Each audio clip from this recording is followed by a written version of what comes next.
मेरे एक मित्र जो बड़े सोशल थे और पूरी दुनिया में घूमते फिरते रहते थे, लोगों से मिलना जुलना उनका बहुत फ्रिक्वेंटली और बहुत ज़्यादा था। उनको अचानक कोरोना हो गया। पिछले 3 महीने से वो बैठे हुए थे, बड़े डिप्रेस्ड थे। क्यों? क्योंकि उनकी सारे जीवन भर का जो अभ्यास था, जो लोगों से मेल जोल था, वो सब खत्म हो गया था। और बड़े एकांत में वो पड़े हुए थे, जिसका उनके बिल्कुल अभ्यास नहीं था, कोई प्रैक्टिस नहीं थी। तो बड़े विचलित थे। लेकिन अचानक उनको कोरोना हो गया। और मुझे जैसा उन्होंने बताया कि वे अपनी कार से खुद एडमिट होने चले गए और बड़ा म्यूजिक बजाते हुए, जो उनके प्रिय गाने थे, उन गानों पर नाचते गाते हुए वो हॉस्पिटल में एडमिट हुए। और इतने ऊर्जा से भरे हुए थे, जो पिछले 3 महीने में सारी ऊर्जा उनकी गायब थी, वो सारी ऊर्जा उनमें आ गई। लोगों ने फ़ोन करना शुरू किए कि भैया चिंता मत करना, ईश्वर जो करता है वो बहुत अच्छा करता है, और ये भी किया है तो बहुत अच्छा किया। अकबर बीरबल की भी कहानी उनको सुनाई। बड़ी लोकप्रिय कहानी है, सभी सुनाते हैं। उन्होंने कहा भैया ठीक है यार, मैं पॉजिटिव हूँ, कोई चिंता वाली बात नहीं है। बोले नहीं, आप बिल्कुल चिंता मत करना, कोरोना है, लोग ख़त्म हो जाते हैं, लेकिन आप पॉजिटिव बने रहना, पेट के बल लेटना, अच्छा खाना खाना, डॉक्टरों का निर्देशों का पालन करना। उसने फ़ोन काट दिया। उसने लोगों की बात ही सुनना बंद कर दी। एक दिन मेरी उससे चर्चा हुई, तो वो बड़ा ऊर्जा से भरा हुआ था, हॉस्पिटल में ही था। लेकिन उसने बताया कि बोले मेरे लिए तो ये जीवनदायी हो गया, जीवन देने वाली हो गई बीमारी।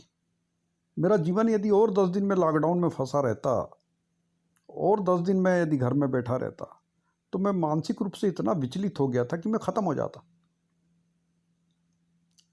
लेकिन इस नई चीज़ ने, इस नई बीमारी ने मेरे अंदर फिर से एक नए कनेक्शंस को, नए संबंधों को, नई ऊर्जा को, नए संघर्ष को, नई चुनौतियों को जन्म दे दिया है। मुझे लड़ने के लिए फिर से तैयार कर दिया। एक बार फिर मैं वापस अपने आत्मविश्वास और आत्मबल को प्राप्त कर चुका हूँ। लोग कहते बीमारी को प्राप्त किया, सकारात्मक रहो। मैं कहता काय का सकारात्मक? मैं बिल्कुल डिफरेंट एंगल से बात कर रहा हूँ, सोच रहा हूँ। मुझे लगता है कि मेरे अंदर वापस संघर्ष क्षमता और कुछ नया जीवन में जो होना चाहिए, हर व्यक्ति के जीवन में होना चाहिए, वो नया वापस उद्घाटित होने लगा, वापस प्रकट हो गया। और मैं उसका सामना कर रहा हूँ और उससे लड़ रहा हूँ। तो मुझे जीवन मिल गया है, और इतना ऊर्जावान तो मैंने इसके पहले कभी अपने आप को नहीं पाया। तो ये डिफरेंट एंगल है, ये एक अलग तरीका है, ये एक अलग सोच है। एक बात हमेशा याद रखें कि आश्वासन से भरी हुई सकारात्मकता में नकारात्मकता बड़े सूक्ष्म रूप में छुपी होती है।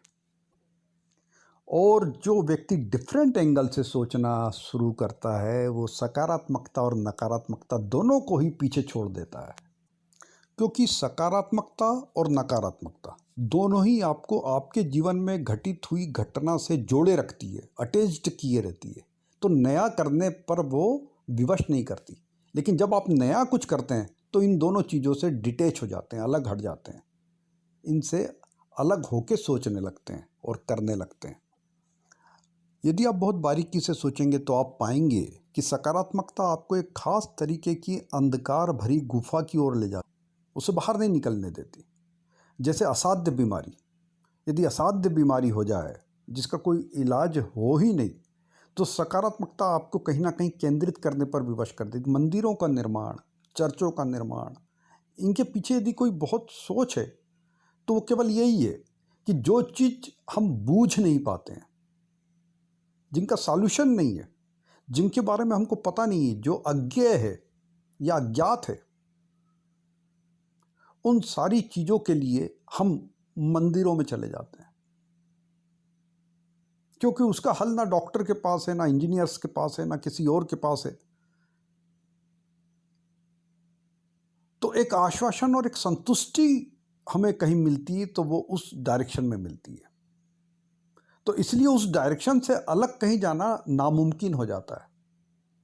तो एक बार यदि आपने चुनौतियों या घटनाओं को इस एंगल से देखने लगे आप, कि उस पर विश्वास करने लगे, कि जो हुआ वो अच्छा हुआ सोचने लगे, तो फिर आप नया वैविध्यपूर्ण या डिफरेंट करने और सोचने से महरूम हो जाएंगे, ख़त्म हो जाएंगे। यदि आपका मन बैलगाड़ी पर चलने को राजी है और उस गति को अपने मुफीद और सुविधाजनक समझता है कि अब इससे तेज मुझे होना नहीं है, ना उस बारे में कभी सोचना है, और ईश्वर का दिया हुआ इतना काफ़ी है कि मैं कम से कम बैलों पर तो राज कर रहा हूँ और उनके ऊपर बैठ के चल तो रहा हूँ, और एक पैदल वाले से तो ज़्यादा बेहतर चल रहा हूँ, तो निश्चित तौर पे आप साइकिल, मोटरसाइकिल, कार या हवाई जहाज ये पैदा करने की वैज्ञानिक बुद्धि को ख़त्म कर लेंगे। क्यों? क्योंकि आपकी सकारात्मकता आपको निषेध करने, अवज्ञा करने, अस्वीकार करने या नकारने से रोक देगी। मैं नकारात्मकता नहीं कह रहा हूँ, नकारना, चीज़ों को अस्वीकार कर देना, जो स्थितियाँ है उसको ये मान लेना कि ठीक किया ईश्वर ने, मैं इसमें संतुष्ट हूँ। तो ये स्वीकार कर लेने से जब आपका मन भर जाता है और इसको अस्वीकार करने लगता है, नकारने लगता है, तब जाके नए का द्वार खुलता है, नई चीज़ें उद्घाटित होती हैं, नए चीज़ों का आविष्कार होता है। पिछली कुछ सदियों में हिंदुस्तान का सबसे ज़्यादा नुकसान यदि किसी सोच ने किया है तो वो स्वीकार करने की सोच ने किया है, विश्वास करने और भरोसा करने की सोच ने किया है, नकारने की शक्ति को कम करने ने किया है, सकारात्मकता ने किया है। हम कुछ भी नया करने से डरने लगे हैं और हमने स्वीकार करने को एक सुविधा बना लिया है, और इस सुविधा में जीना बड़ा आनंददायी है। क्यों? क्योंकि इसमें संघर्ष जैसी कोई चीज़ रह ही नहीं जाती। तो दोस्तों, आज से अपने बच्चों को घटनाओं को जैसा है वैसा स्वीकार करने की बजाय, ईश्वर के भरोसे छोड़ने की बजाय, जो होता है अच्छे के लिए होता है, इस विचार को देने की बजाय उन्हें नकारने की शक्ति दो। ये जादुई शक्ति है। अस्वीकार करने की शक्ति दो, यह जादुई शक्ति है। निषेध करने की शक्ति दो, यह बेहद जादुई शक्ति है।